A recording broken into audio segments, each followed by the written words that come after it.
আজকে ছিল আমাদের গাছ লাগানো চ্যালেঞ্জ। চেয়েছিলাম একসাথে 4টা গাছ লাগাতে, যদিও পারিনি।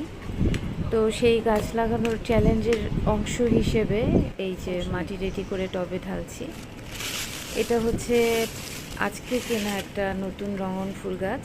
আর এই যে ছোট্ট একটা চারা অদ্ভুতভাবে প্যাকেটের বাইরে বের হয়ে আছে। আমার টার্গেট হচ্ছে এই চারাটাকে আলাদা করে অন্য একটা টবে লাগানো। দেখা যাক গাছটা কবে বড় হয় এবং ফুল আসে, সে পর্যন্ত ধৈর্য ধরতে পারি কিনা। কাটাতে গাছটা আলাদা হয়ে যেত। তো আম্মু হেল্প করছে আমাকে। এই শিকড় থেকে কিভাবে যেন গাছ নতুন একটা ছোট্ট একটা চারা হয়েছে। এই যে খুবই অদ্ভুত, তাই না?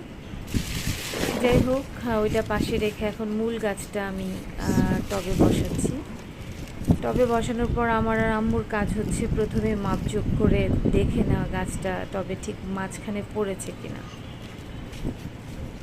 ঠিকমতো গাছটা বসানোর পরে এখন হচ্ছে মাটি দেওয়ার পালা। মাটি আগে থেকেই তৈরি করা, বিভিন্ন ধরনের সার এবং কোকোপিট ব্যবহার করি আমি মাটি তৈরির জন্য।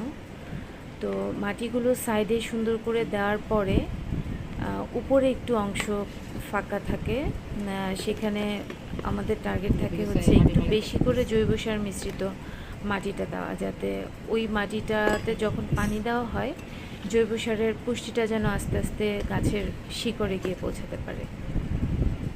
তো এখন এই যে এটা হচ্ছে সেই বেশি করে জৈব সার মেশানো মাটি। আমি একটু একটু করে দিচ্ছিলাম, আম্মুর ভালো লাগে না, আম্মু মানে